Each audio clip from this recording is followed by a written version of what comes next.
ఈరోజు యాక్చువల్గా మన సగ్గుండ గ్రామ పంచాయతీ పరిధిలోని గోపవరం గ్రామంలో గంగోలు అలాగే సగ్గుండ గ్రామ రెవెన్యూ గ్రామాల్లో మన రైతులందరికీ కూడా వ్యవసాయ భూములు ఉన్నాయి.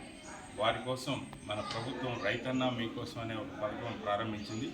ఆత్మీయులైన అన్నదాతలందరికీ కూడా హృదయపూర్వక నమస్కారాలు తెలియజేస్తూ మన గౌరవ ముఖ్యమంత్రి శ్రీ నారా చంద్రబాబు నాయుడు గారు ఒక సందేశం కూడా పంపించారు. ఆ సందేశం యొక్క సారాంశం ఏంటంటే, ముఖ్యంగా రైతులందరికీ కూడా అన్నదాతలకు సపోర్టుగా అనేక రకాల కార్యక్రమాలు చేపట్టడం జరిగింది. ఇప్పుడు అదేవిధంగా మనకు హార్టికల్చర్ డిపార్ట్మెంట్, అగ్రికల్చరల్గా కానీ, పశు సంవర్ధక శాఖ నుంచి కానీ, రెవెన్యూ వారు వీరంతా కూడా రైతులకు అందుబాటులో ఉంటారు. ఈ మధ్యకాలంలోనే అన్నదాత సుఖీభవ ఒక లబ్ధి అనేది ప్రతి కుటుంబానికి వచ్చేలాగా చేశారు. ఆ విధంగానే డ్రిప్ ఇరిగేషన్, అలాగే స్ప్రింక్లర్ సిస్టమ్, అలాగే అన్ని రకాలుగాను సపోర్ట్ చేస్తూ వస్తున్నారు. రానున్న 5 సంవత్సరాల్లో రైతుని రాజును చేసేందుకు ఈ క్రింది 5 విధానాల్లో కార్యాచరణ అమలు చేస్తున్నారు. ఆ 5 కార్యాచరణ విషయాలు ఏంటంటే, నీటి భద్రత. రాష్ట్రంలో ప్రతి ఎకరాకు సాగునీరు అందించే విధంగా అసంపూర్తిగా ఉన్న ప్రాజెక్టులు పూర్తి చేస్తున్నారు. సమర్థ నీటి నిర్వహణలో అన్ని ప్రాజెక్టులు నింపుతామని చెప్పారు. ముఖ్యంగా పోలవరం ప్రాజెక్టు, ఇంకా ఇతరత్ర. ఇంకా డిమాండ్ ఆధారిత పంటలు కూడా ఉన్నాయి. సమాజంలో నేడు మారుతున్న ఆహారపు అలవాట్లకు అనుగుణంగా అన్నదాతలు సాగు పద్ధతులు మార్చుకోవాలని చెప్పడం జరుగుతుంది. పంటల మార్పిడి కూడా అమలు పరచాలని చెప్తున్నారు. రాగులు, జొన్నలు, సజ్జలు, కొర్రలు వంటి వాటికి మళ్ళీ డిమాండ్ వచ్చింది. చిరుధాన్యాల సాగు మరింత పెరగాలి, వాటికి ప్రాధాన్యం పెరిగింది. ప్రకృతిలో వచ్చే వాతావరణ మార్పులను తట్టుకునే పరిష్కార మార్గంగా ప్రకృతి వ్యవసాయం పెద్ద ఎత్తున అవలంబించాలని చెప్పి ప్రభుత్వం ప్రోత్సహిస్తోంది. అదేవిధంగా అగ్రిటెక్, సాగుకి టెక్నాలజీ తోడైతే ఇక మన రైతులకు తిరిగి ఉండదు. అందుకే అగ్రిటెక్ను ప్రోత్సహిస్తున్నారు. రాష్ట్రంలో ప్రతి రైతుకి ఏపీ ఫార్మర్ రిజిస్ట్రీ పథకం, యూనిక్ ఐడి ఈ నమోదుతో ప్రభుత్వ పథకాలు వర్తింపజేస్తున్నారు. డ్రిప్, స్ప్రింక్లర్ సేద్యాన్ని విస్తరించి నీటి వినియోగ సామర్థ్యాన్ని 40 నుంచి 50% వరకు పెంచి రైతు ఉత్పాదకతను పెంచడానికి ప్రభుత్వం కట్టుబడింది. ఎస్సీ, ఎస్టీ రైతులకైతే బిందు సేద్యం అంటే డ్రిప్ ఇరిగేషన్కి గత ప్రభుత్వం రద్దు చేసిన 100% సబ్సిడీని ఈ ప్రభుత్వం పునరుద్ధరించింది. అంటే ఎస్సీలో ఒక జీఎస్టీ తప్పించి మిగిలిన డబ్బు ₹1 కూడా కట్టక్కర్లేకుండా పూర్తి ఉచితంగా అందజేస్తారు. ఎస్సీలు కానీ, ఎస్టీలు కానీ ఎవరైనా ఉంటే వారు అందరూ కూడా నమోదు చేసుకోవచ్చు. వారి పంటలకి నీటి సదుపాయాన్ని తక్కువ నీరుతో ఎక్కువ సామర్థ్యాన్ని పెంచుకుని వేస్ట్ అవ్వకుండా ఈ డ్రిప్ ఇరిగేషన్ ఉపయోగించుకోవచ్చు.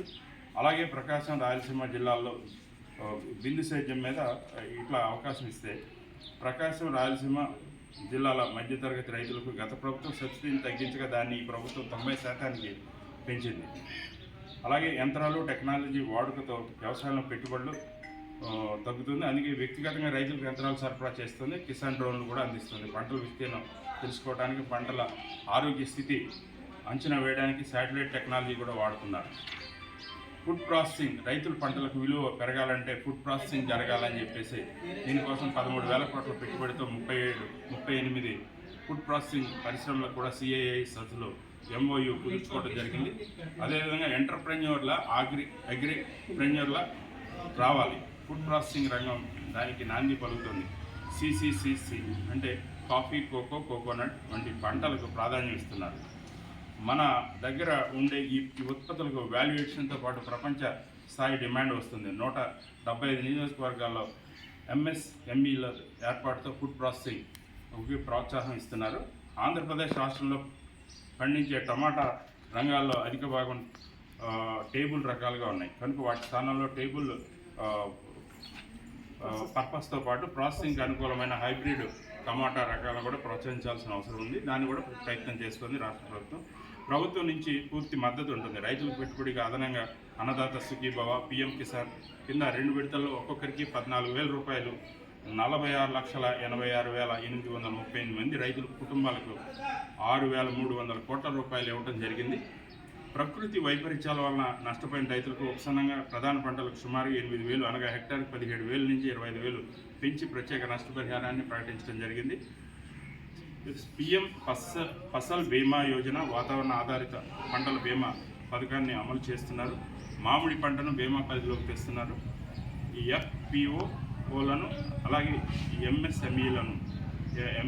MSMEలు మరియు బిగ్ రిటైల్ కంపెనీలతో అనుసంధానించి సమర్థవంతమైన మార్కెటింగ్ ఇంటర్వెన్షన్ పథకాల ద్వారా వరి, కందులు, మినువులు, పెసలు, శనగలు, టమాటా, ఉల్లి, మామిడి, కోకో ఉత్పత్తులను కొనుగోలు చేస్తున్నారు. పొగాకు రైతులను ఆదుకోవడానికి మొదటిసారిగా పొగాకును కూడా కొనుగోలు చేశారు. 24 నుంచి 48 గంటల్లోనే సొమ్ము చెల్లించడం జరిగింది. ఉల్లి రైతులకు అండగా నిలిచేందుకు రాష్ట్ర ప్రభుత్వం హెక్టార్కి 50,000 రూపాయల చొప్పున ప్రకటించడం జరిగింది.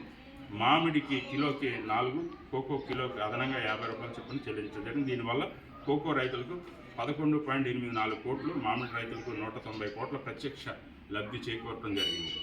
పాడి రైతులకు కూడా అండగా పశుసంవర్ధక రంగంలో రాష్ట్రాన్ని దేశంలో మొదటి 3 స్థానాల్లో నిలపడానికి పాలు, మాంసం ఉత్పత్తికి తగిన చర్యలు తీసుకోవడం జరుగుతోంది. గుడ్ల ఉత్పత్తిలో దేశంలో మనం మొదటి స్థానాన్ని కొనసాగిస్తూనే మెరుగైన పౌల్ట్రీ పాలసీని తీసుకొస్తున్నారు. పాడి పరిశ్రమ ఇతోధిక ప్రోత్సాహానికి గ్రామీణ ప్రాంతాల్లో పశువులకు నీటి తొట్టుల నిర్మాణం, మెరుగైన వసతి గృహాలు, గోకులాలు, పశుగ్రాసాల పెంపకం, పశుదాణా పంపిణీ, ఆరోగ్య పరిరక్షణకు అన్ని రకాల టీకాలు అందజేయడం జరుగుతుంది. మాంసం ఉత్పత్తికి బ్రాయిలర్ కోళ్ల పెంపకంతో పాటు దేశవాళీ కోళ్ల పెంపకానికి కూడా ప్రోత్సాహం, మాంసం ఉత్పత్తి, శుద్ధి కేంద్రాల స్థాపన, విలువ ఆధారిత ఉత్పత్తులకు ప్రోత్సహించడం జరుగుతుంది. ఔత్సాహిక పారిశ్రామికవేత్తలకు ప్రోత్సహించడం జరుగుతుంది. పెట్టుబడులు, పరిశ్రమల సంపద సృష్టి జరగడానికి పెద్ద ఎత్తున పెట్టుబడులు ఆకర్షిస్తున్నారు. విశాఖ భాగస్వామ్య సదస్సుకి మంచి స్పందన వచ్చింది. 613 MOUలు చేసుకోవడం జరిగింది. వీటి ద్వారా 13.25 లక్షల కోట్ల రూపాయలు, 16 లక్షల ఉద్యోగాలు వస్తాయి. సంక్షోభం నుంచి సంక్షేమం దిశగా సూపర్ 6 హామీల్లో భాగంగా ప్రతి హామీని అమల్లోకి తేవటం జరుగుతుంది. 17 నెలల కాలంలో సూపర్ 6ని సూపర్ హిట్ చేశారు. తల్లికి వందనం, స్త్రీ శక్తి, ఉచిత బస్సు, దీపం 2, ఎన్టీఆర్ భరోసా పెన్షన్లు, 20 లక్షల ఉద్యోగాలు, మెగా డిఎస్సి, అన్నదాత సుఖీభావ వంటి సంక్షేమ కార్యక్రమాలు అమలు చేయడం జరిగింది.